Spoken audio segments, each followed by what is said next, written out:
കൊല്ലം ഇരവിപുരത്ത് ബന്ധുക്കൾ ചേർന്ന് യുവതിയെ മർദ്ദിച്ചെന്ന് പരാതി. കുടുംബങ്ങൾ തമ്മിലുള്ള തർക്കമാണ് കയ്യാങ്കളിയിൽ എത്തിയത് എന്നുള്ളതാണ്. ഭർതൃമാതാവിന്റെ സഹോദരിയും മകളും മരുമകനും ചേർന്നാണ് ഈ യുവതിയെ മർദ്ദിച്ചത്.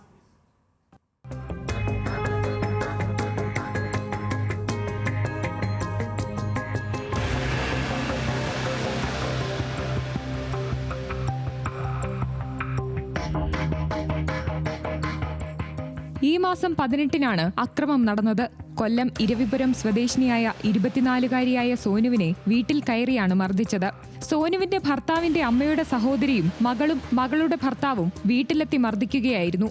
ഏറെ നാളുകളായി രണ്ടു കുടുംബങ്ങളും തമ്മിൽ നിലനിന്നിരുന്ന തർക്കമാണ് കയ്യാങ്കളിയിലേക്കെത്തിയത്.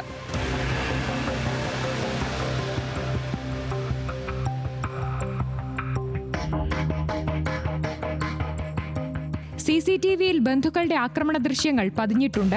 എന്നാൽ ആക്രമണത്തിനിടെ CCTV മറച്ചുവെക്കുന്നതും ദൃശ്യങ്ങളിൽ കാണാം.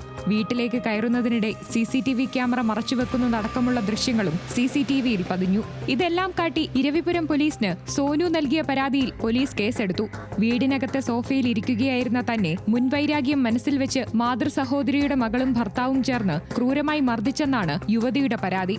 സംഭവത്തെ തുടർന്ന് യുവതി പരിക്കുകളോടെ കൊല്ലത്തെ സ്വകാര്യ ആശുപത്രിയിൽ ചികിത്സ തേടി.